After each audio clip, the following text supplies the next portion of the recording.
The glutes are the prime mover in a leg press and a squat, which means they're responsible for performing the majority of the movement, which is hip extension. Your glutes are heavily involved in a squat or a leg press or any hip extension exercise, regardless of if you feel it or not.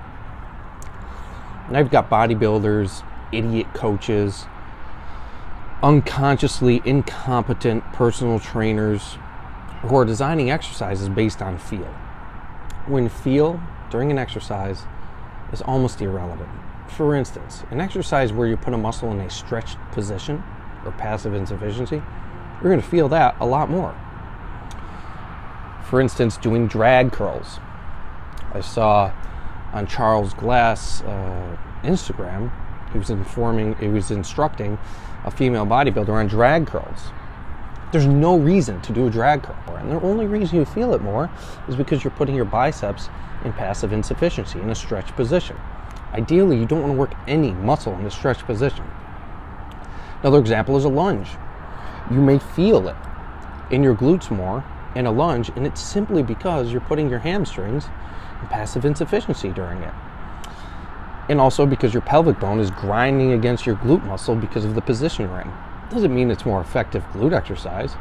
Feeling can be extremely deceiving. So as long as you are doing the movement properly and reaching failure, the prime movers and all the muscles involved in that movement are going to be effectively stimulated. You don't need to do all this bodybuilder moron nonsense.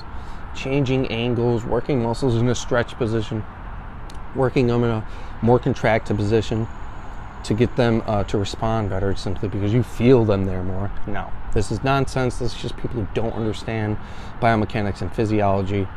So in a nutshell, if you're doing your pulling movements and you're feeling that your biceps and forearms are giving out early, just don't do anything different. Don't add straps or wrist wraps. A lot of the times this is only a phenomenon with beginners who are very deconditioned.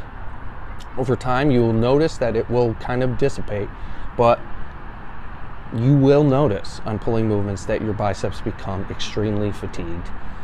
And just because you feel the biceps does not mean the lats, the rear delts, the rhomboids, and the trapezius are not being worked.